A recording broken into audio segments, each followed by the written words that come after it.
I feel like I've been waiting my whole career to say this line. Avast ye scurvy dogs, prepare to be birded!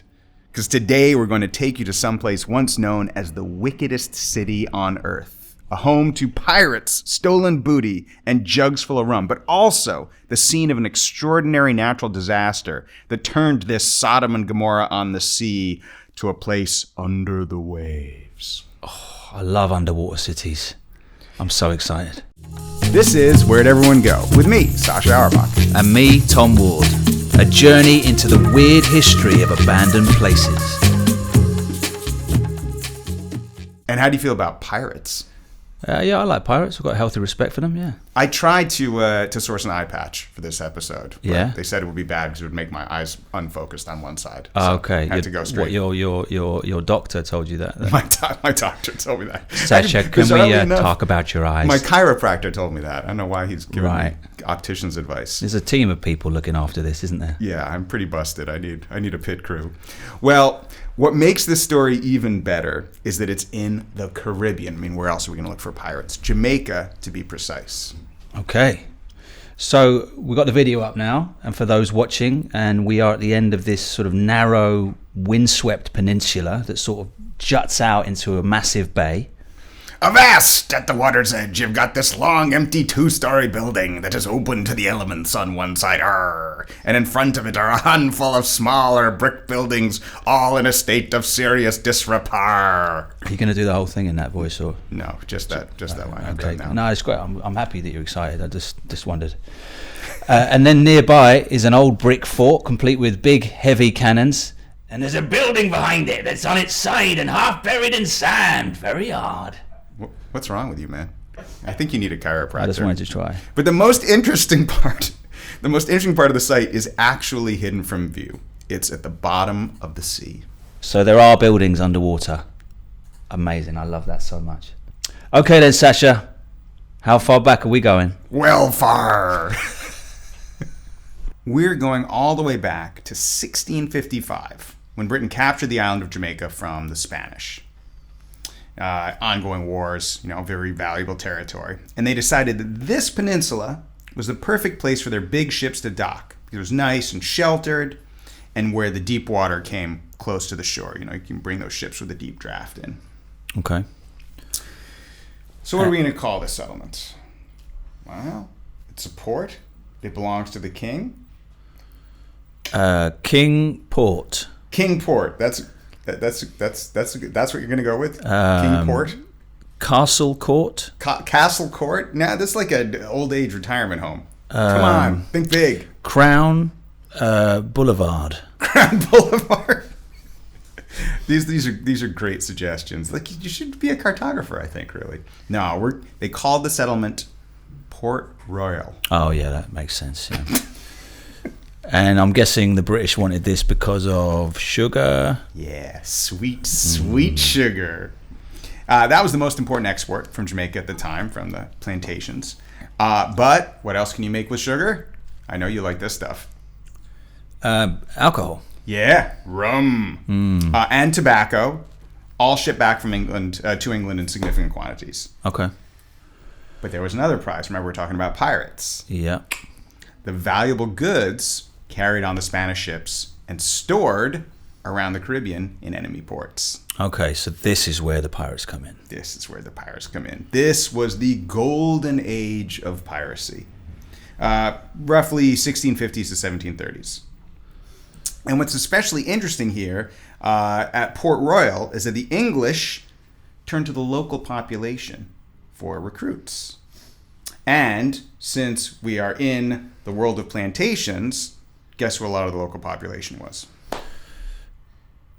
Plantation people. Yes. Former plantation slaves who'd run off and started their own communities. Right. And these were guys trained in the military arts, because they were often stolen from cultures that were very military oriented in Africa. And they were known as Maroons, skilled in survival and guerrilla tactics, used to hunting wild animals in the forests, the wild pigs in the forests of the island.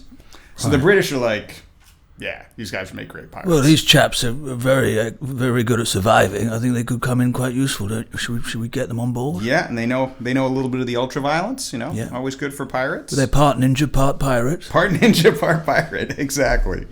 So here's our man on the ground, Doric, telling us more. Okay.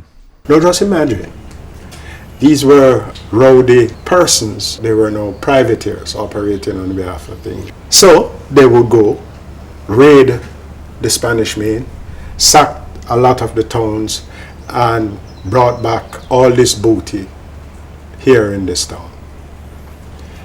It is said, for example, that by the 1680s they had in this town over 100 alcoholic licenses were issued. So you can imagine the amount of, it is said that a pirate returning would have his jug of liquor and he would share it with everyone who want to partake. That sounds like a very fun job. Yeah. And I told you the booty was going to be important. It's all about the booty. Always is. But before you make fun of it too, like hunting wild pigs is no joke. I mean, those are big animals. They got those razor sharp tusks. That's serious business. So if they can do that, like they can do just about anything. Yeah. So they've got all this stolen booty, and I'm guessing the crown get a cut and the crew get a share too. Yeah, we'll come back to that. But just as clarification, when Doric says the Spanish Main, which is a phrase you hear thrown around a lot talking about pirates in this period, it's an old phrase meaning the parts of the Spanish Empire that were on the mainland of the Americas and had their coastlines on the Caribbean or the Gulf of Mexico. Okay. Now, you asked, does the crown get a cut and the crew get their share? Yeah, absolutely. That's why it's called privateering. Privateering is like officially sanctioned pirating. Right. Hence the letters of marquis or letters of marque that Doric mentions, because that's like a license to pirate. Only the ships that you of the country or kingdom that you're at war with. Right? Okay. You can't. So if you have a British letter of marque and you're at war with Spain, Britain's at war with Spain, you can go after the Spanish ships. If you have a Spanish letter of marque, you can go after the British ships. But you can't go after the ships from the country that gave you the letter of marque. That's still piracy. Right, that's in the contract. That's in Otherwise, the contract. you'll get fired. Yep. You won't get your holiday pay. Yeah, and you won't get your holiday pay. You won't get your sick days. Yeah. You don't get the company ship. We're hiring you because you're jolly good at swashbuckling, but just keep it in tow, keep it in check, if you will. So don't turn on us. Yeah. If you wouldn't mind, as your employer. Yeah, I mean, you hire a talented Those guys. Yeah? You hire a talented offensive lineman. He doesn't turn around and tackle your own quarterback. I mean, that's not how the game works. So you had these official contracts from the English crown to raid Spanish, Dutch, and French ships in the Caribbean, depending upon who England was at war with at the time. Right. Now, there was a famous pirate who worked out of Port Royal, and his name was, I'm sure this is going to ring a bell, Captain Morgan. Yep. Or Henry Morgan. You've heard that name before. I've seen him. He's got a moustache, sense parting, long hair, killed people, tortured people, that sort of stuff. Yeah, I mean, I don't know about the torturing, but probably killed people when necessary. I mean, sometimes the violence of piracy is a bit overblown, right? It was about capturing ships, so you don't want to burn them to the ground. And you'd often, when you capture them, like you give the crew a chance to join your pirate crew, or you set them on afloat in a lifeboat. Like you don't want to work up too much bad blood. You know, today's enemies might be tomorrow's allies. Yeah. But you do want to strike fear, because your goal is really to get the ship to surrender and strike its colors, not to blast it to hell and gone. So you got to do just enough roughing up, just enough terror, so that they're frightened of you. They can't quite work out what you will do, but they don't want to find out. Exactly. So, back to Henry Morgan, Captain Morgan. As well as the famous rum brand, his life and adventures form the basis of John Steinbeck's first ever novel, which is called Cup of Gold. It's the only work of historical fiction that Steinbeck ever wrote, and is famous for like Grapes of Wrath. It also featured in Ian Fleming's James Bond novel, Live and Let Die. So, pretty famous guy, eh? Yeah. Yeah, he's getting out there. Not just a rum brand. Yeah. Now, another famous pirate linked to Port Royal is a chap named Calico Jack. He once stole a ship from the harbor here, and he lived a life of pirating. But just like his pirating career was based here, his pirating career ended here because he was hanged. for being a pirate. Okay. Who was he hung by? It's a good question. Well, it's an English port, so I got to assume that the English are the ones who eventually hanged him. I guess he pirated the wrong ship. Right. You got to be selective about your pirating, wouldn't you agree? Well, it seems to be quite a strict policy that the English have here. Yeah, you'd think pirating is all kind of, free. We do whatever we want. Express Yo-ho-ho. yourself. But there's clearly rules. There's rules to pirating. There will be pillage, there will be violence, there will be murder, there will be needless blood, but we want you to do it with poise, precision. And no cursing. No cursing. Limited cursing. Yeah, and no blasphemy. And no animal abuse. No animal. It'll be a vegan ship, and there'll be no spitting. No spitting. So back to Calico Jack, most famous for sailing with two of the most well-known female pirates. If I think nothing about pirates, they're very egalitarian. You had people from all walks of life. Yeah. You had people from all different cultural backgrounds. You had freed slaves and maroons. The maritime world was very diverse. And if you're good, you're in. You're in, yeah. You just had to be fierce and good at your job, and yeah, why not join our pirate crew? So these two female pirates were Mary Read and Anne Bonny, and they were the real deal. According to written testimony of the time, they fired their pistols at will, struck people with their cutlasses, swore, cursed, and even fought with their shirts open. Revealing their bare breasts. That sounds like it's made up. That's added. Someone added that bit. Look, and another thing. I'm a historian, and if the archive says that is what is reported, at least that is what is reported. But why would that be useful? Because it's hot. It's distracting. I don't know. Because boobs are very distracting when they're out. True. It's tropical weather. Maybe just for comfort. Who knows? Yeah. Buttons are expensive. I can't answer these questions. But also they were cursing and swearing. What's the difference between cursing and swearing? That's a good one. What's cursing? I think cursing is when you curse someone, like, to hell with you, right. French sailor. And swearing is just like, aw, damn. Right. It's not directed at anyone. God damn. Yeah, cursing is directed swearing. Okay. Swearing is just like you kick your pirate ship with your toe, and you're like, oh bloody hell, But, okay. But you're not like cursing the person who built the ship. Okay.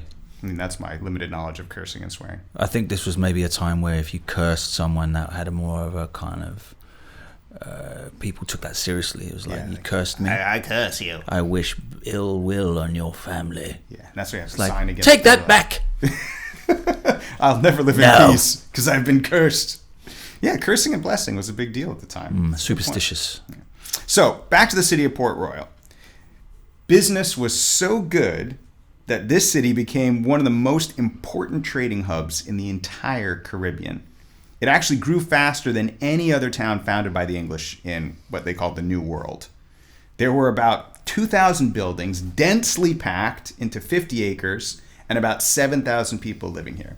Wow. So here's more from Doric about what Port Royal was like back in its heyday. Spaniards were paying in gold and silver bullion. So all of this exchange came into Port Royal. And here you had a garrison that guarded the city every day. But they said basically it was like a fair. So every day there were 3 markets going, there was the various punch houses and brothels, and it was one of the rowdiest places. And this is why maybe they call it the wickedest city in the world. It sounds like a great place for a stag do. It really does. I like the term punch houses. Like, yeah, nice like pirate rum punch. Right. Mostly rum. What is a punch house? It's a place where they serve rum punch. Oh, okay. Because the rum at the time isn't this refined, smooth stuff that we get now. It's like pretty harsh. So you want to mix it with a little fruit juice, which is available, right? Because you're in the tropics. Makes it go down a little bit easier. Okay, nice. And then a morning of nothing but regrets. Yeah. It's like I didn't know she had a hook when I was late. I'm guessing also there would be a stigma if you were seen to be mixing your rum with too much fruit juice. There would be rumors would start about your masculinity and That's a good point. You gotta level keep the rum to punch ratio at the proper proper level. Yeah. People One of question your these ability fancy pirates. I mean, who's going to be afraid of a dude who drinks juice? I mean, even the vegan pirates, they had strong rum punch, I imagine. Yeah. Or to overcompensate. Yeah, exactly. Now, it's all fun and games, but we shouldn't forget that a lot of violence was involved, and also that the slave trade was a big part of the economy at the time. So there's definitely a dark side to piracy that sometimes gets a bit romanticized when they tell these stories. But then again, some of these pirate crews, as we mentioned, were made up of freed slaves. So we know, as we said, that these are very egalitarian, and where in other walks of life you might face very serious bias because you come from an enslaved background, pirates were apparently cool with it. Mm-hmm. Yeah, it's a complicated dynamic going on there, isn't it? But you're only ever one piece of information away from realizing you were wrong about everything. Yeah, in fact, there's a very famous book by a chap named Marcus Rediker called The Many-Headed Hydra, and he talks about pirate ships as an experiment in radical democracy. Because as you said, we got women, we have freed slaves, we got people from all walks of life. Yeah, it's pretty cool. Yeah. You don't expect to hear that from back in the day. Yeah, as you say, you dig into these things and you find unexpected information, no doubt. So Port Royal was a big, significant place, all these buildings, but looking at these pictures, it doesn't seem to be. Where is it? Where is it all? Well, something very dramatic happened on June 7th, 1692, precisely at 11:43. And what could cause a town to disappear? Well, a severe earthquake ripped through, followed by a giant tidal wave. And within minutes, 2/3 of the town disappeared under the waves. Oof. That's chilling. Yeah, it was an absolute catastrophe. 2,000 people were killed immediately, and another 3,000 died of injuries and disease shortly after. Wow. That's a horrible morning. Yeah, that's a dark day in the history of Port Royal. And before lunch as well. And before, like right before lunch. Yeah, people were just getting their pork sandwiches ready to drink with their rum punch, and then giant tidal wave. Yeah, because having your house submerged in a freak earthquake, tidal wave is one thing, but being hungry while it's happening. Yeah, that's way worse. And no plastic bags to keep the stuff dry. That would be a damp pork sandwich. Yeah, and we're assuming it was 11:43. How do we know? That's a good question. We know because a battered pocket watch was recently recovered from the area with its hands frozen exactly at 11:43. Okay. That assumes that it was still working at the time. Yeah, you're right. It could have been a broken pocket watch. There's a lot of assumptions attached to that. Yeah. We have to assume some things, otherwise there'd be no stories, would there? Yeah. I mean, what we can assume is that the dude wasn't sitting there just winding it like when the tidal wave was coming. Like, I want to make sure I know exactly when this happened. Yeah. A very particular man. Yeah, let me put down my pork sandwich and wind my pocket watch. Yeah. Okay, so that's it for Port Royal? Well, they managed to recover, and trade and privateering brought back prosperity. But another disaster struck in 1703. This time, fire. But let's talk about that after the ad break.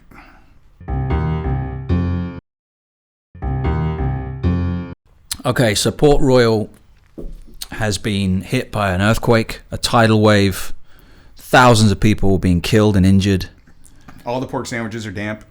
Everyone's presumably this city is disappearing. People are leaving. Well, they're not disappearing or leaving yet. Remember, this is still a very wealthy place, a lot of trade, and all the benefits of this piracy coming through. So it's going to take a series of disasters to convince people this is not a place to be.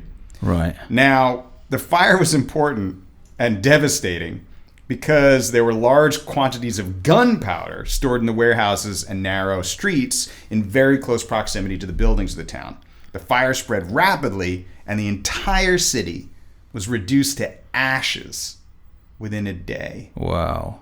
I mean, that's disastrous. I'm guessing this would have been people would have just presumed this was an act of God by this stage. You've got the wickedest city in the world, and then you've got an earthquake, a tidal wave, and now a fire. There is kind of a Sodom and Gomorrah feel to it, isn't there? Right. God saying I'm all sure this sin. There were priests and other religious figures saying like, "Oh, punishment for your sins." Yeah, you these know? topless female, pirates. It's godless. It's godless. They're cursing and they're swearing and they're boobs. Yep. Well, Port Royal tried to rebuild, but disaster struck again. This time in the form of not one, not two, not three, but 4 hurricanes in the 18th century. Now, before we're tempted to say wrath of God, I mean, the Gulf of Mexico, and this part of the Atlantic are, a creche for hurricanes, But at the time, it must seem like God had it in for the place. They don't have it's not a very smooth history. I'm trying to think of a disaster that didn't happen here. I guess a blizzard's unlikely, considering the climate. Yeah. But what's really interesting about Port Royal is that the part of the city that slid into the sea during the earthquake, you can still see it. It's like a living underwater museum. So here's Doric again. Tell us about it. So in finding the underwater city, you had to clear away a layer of silt. Then there's a layer of broken corals, which was like the hurricanes that happened in the 18th century. But the minute you clear through those broken corals, you're actually in the 17th century. You see the floors of the buildings. That's incredible. Yeah. And what else did they find? Did they bring up artifacts and stuff? All kinds of stuff. All kinds of really cool stuff. At least 60 dark-colored glass liquor bottles. Makes sense considering all the rum. Jugs, tankards, kegs, all discovered in one area. You had all the other sort of everyday objects too. Clay tobacco pipes, spices, silver plates, measuring scales and weights. Those were all found underwater. And there's the remains of a 70-foot-long ship that washed over from the harbor in the tidal wave that followed the earthquake, and it's resting in the middle of one of the submerged buildings. Man. Crazy, huh? Why is that so exciting to me? Is that a boy thing? I don't know, man. There's something cool about a ship. I want to be in there. I want to live there. Yeah. In like underwater. The ship. And normally you gotta, you want to play like you're in a ship in your house. You got to get a big cardboard box and like, yo ho ho, I'm a pirate. But in this case, you don't need the box. The ship's already there. It's a game that's made itself. That is just brilliant. I want to go there. You know what? I'm going to leave my girlfriend and baby, and I'm going to move. And you're going to move into the underwater. I want to be there. House? You get your calling in life. You got to follow your joy. You only get one shot. That's true. And this sounds like where I need to be right now. Yeah, and maybe some of those recovered glass bottles still have rum in them. You never know. Yeah. Now, here's something kind of cool from a historical perspective about Port Royal. It's because it was a place where people from all different economic and social backgrounds were consuming what were luxury products at the time, things like tobacco and rum. This was not the case as much in Europe at the time because all this stuff is produced in the tropical area in the Caribbean, and some historians talk about it as really one of the beginnings of consumer society. Yeah. A society where a lot of the economy is just ordinary people buying goods that they can afford. Right. So I think that's kind of cool part about it. So it's the origin story of capitalism in a way. Or kind of part of the origin story of consumerism. Consumerism. Right. Capitalism too. I mean, these plantations were run on a kind of capitalist model by the 18th century. Really, it's not about customary exchange; it's about making a profit. Okay. So what about the buildings that are still on the land now? Well, the fort here is called Fort Charles. It's formerly Fort Cromwell. A little English Civil War history there. And it was the only one of the 6 original forts that survived the earthquake in 1692. It was the first thing built by the English these forts were the first things built by the English when they captured the island. But it looks completely different today because it was entirely rebuilt by the British Navy in the 19th century. Got a little update, a little house fort makeover. I just put in hardwood floors. It's very exciting to do that kind of upgrade. But in this case, it's like thicker walls, bigger cannon. Soft closed toilet seat. Soft closed toilet seat. It's very important. Yeah. Double glazed windows. Yeah. Got to keep the cold out of those horrible Caribbean winters. Yeah. Toilet inside the house. Toilet inside the house, next to the ship. Yeah. Nice. And a very, very famous, the most famous British admiral of all time was stationed here between 1779 and 1781. our man, Horatio Nelson. Okay. Yep. But he was ill from recurring bouts of malaria for most of the time, so he didn't really do much. Okay. For Horatio. And what about the building on its side behind the fort? Ah, glad you asked. That was an artillery store for the British Navy. And an earthquake in 1907 briefly turned the ground underneath it into quicksand, and one side of the building sank. Okay. Boom. That's fun. So now they call it Giddy House, because walking through it makes you feel giddy because, it's on its side. It's a very kind of literal joke. Okay, yeah. Not like yours, which are very deep and philosophical. Yeah, I mean, that's a good afternoon. Walking on the sideways house. Yeah. With your rum bottle in one hand, pork sandwich in the other. You could do it to sober up. Go and walk in the Giddy House. Yeah, that'll do the trick. The long two-story structure with the iron pillars is the Old Navy Hospital, dates back to about 1818.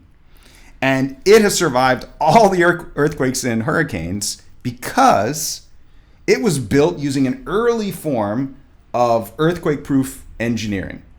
The whole building can actually move to side because it sits on a raft-like base that moves when earth or the building moves. So it kind of keeps it stable. No Giddy House. That's ingenious. Yeah, and good thing to make a hospital out of, because that's a place you can't necessarily move the residents from. So you want it to stay standing. And that's why that one looks completely untouched. That one looks better. That one looks much better. Though it is also empty. Yeah. So Navy operations ceased in 1905. Jamaica becomes an independent country in 1962. And today, Port Royal, it's a quiet little fishing village, about 2,000 people. And that's pretty much that. And our producer, Lewis, went to Port Royal. Anything you'd like to add, Lewis? Well, the airport is actually on this peninsula. So when we landed, instead of sort of turning left and seeing like the whole of Jamaica, if you turn right, all you've basically got there is Port Royal. So didn't get to see much of Jamaica, but got to see obviously a lot of Port Royal. And the night before I met Doric, there was a full-on rave going on at the hotel. Nice. Style rave, so that was interesting. My whole bedroom was literally vibrating with the party going on. While you were trying to sleep for the... More exactly, I was trying to get ready for the big Really? interview. I hear Jamaican parties are pretty calm and they don't like loud music, or... It was so loud, honestly. I couldn't. I went down to reception just to see what was going on. There was just no one there. Just they were up there dancing. They were at the party. Yeah. It was like just people going around in like swimming costumes, just like with drinks in their hand. I was like, what's going on here? But anyway, I survived that. And would you mind turning it down? I'm trying to record a history See how that works. history series in the morning. We're doing fact-based podcast. Please. Is this how you live? Christ, does anything get done around here? I wonder what I said. I can't remember. I think I was very bleary-eyed. I think so. When's this ending? This party? Yeah. And no one really gave It me. ends when it ends, Mon. What's it ending? But there was Don't you have an 11 p.m. quiet time? in the morning, I remember having salt cod in my baked beans. Oh yeah, I like salt cod. What is it? Is it what it sounds like? Yeah, salted bits cod. of salted cod. Oh, okay. Yeah, so that was in the baked beans. That was a nice sort of touch of home with the baked beans with a little Jamaican twist. And then we interviewed Doric. You might have heard on one of the interviews there the sound of water in the background. We actually went out on a boat. I saw, yeah. Yeah, so we were sort of cruising around on top of the underwater city. Not that you could see anything underneath because it wasn't clear enough, the water, but it was nice to know the sort of feeling of sort of Knowing? being on top of it. He seemed like a fascinating guy. Yeah. Has he gone scuba diving in there? Well, I can't remember. If not, why not? Yeah. I don't know how deep it down it is actually. Can't remember. Do you think he was really a pirate? Was the tour guide stuff just his day job? Yeah, well, he's not that old though. A little side hustle. Little side hustle. But yeah, his accent was brilliant, and I would lie if I understood everything he's told me during the day. But he was lovely to listen to. Yeah, lovely man. Takes his time. Yeah. Kind of envious. I'd like to go to Jamaica. Yeah. When do I get to go to Jamaica? When's that part of the podcast? I think it's good for the old English uptightness. I think everyone should go to Jamaica for a couple of months a year. Just come back a little less Be forced to drink rum and rave. neurotic and passive aggressive and fucking. It's all right. Everything's fine. Maybe Why grow would- dreadlocks. Yeah, a white guy with dreads, brilliant. I certainly think I wouldn't want to have been in Port Royal in its heyday. I don't think my kind would have done well. Your kind. And I like quietness, and I like to be able to close a door and feel safe, and walk around and I'm a gentle guy. Yeah. I don't know if I would do well with these characters around. See, I think it's just my speed. I'm totally, 24-hour party person. Mm. No, I don't think I do. I don't think I do well. I'd like the ocean part. I actually really like being on boats. I never sleep as well as I sleep on a boat. Oh, really? Yes, I think I might have been a boat in another life. You think you used to be a boat? It's plausible. This is a new development in your belief system. It is. I think I definitely wasn't a pirate though, just because I can't. The idea of being jingly and wearing bright colors makes me nervous. You can see I dress in very subdued earth tones. I don't like conflict either, or stealing from people. Oh yeah. To hell with you. No, I don't. Defend that. No. I don't like stealing. I don't like. It's not stealing. It's privateering. I don't like going onto other people's property. It makes me very nervous. Because of things when I was a kid, I remember going into my neighbour Priscilla's garden to get my ball, and she shouted at me and took me by the hand and led me to my mum. And you didn't hit her with a cutlass? I was 8. Fire off your pistols? No. No. Water pistol. Raise the Jolly Roger? I just deferred to her authority. She was angry, so I assumed that she was right. Did you tell her to prepare to be boarded? No, I didn't. No, but she died a few years later, and then But you didn't, not because of anything you did. No. Okay. No. So the correct thing to do would be to go to the upstairs room, open the cannon port, point the gun out, and just blast away. Yeah. No more neighbor problems. I mean, in my revenge fantasies, that's how it's played. Ah, so you do have the revenge fantasies. Oh, of course. You just don't take revenge. Where would we be without them? But at the time, I was 8 years old and, pretty scared little kid. Just wanted my ball back, so... Yeah, and maybe that's just all the pirates wanted. They just wanted their balls back. I guess that's all we have to say about Port Royal. Producer Lewis here. Thanks for listening to this episode of Where Did Everyone Go? New episodes every Wednesday and Sunday. Follow, comment, and hit that notification bell so you don't miss out.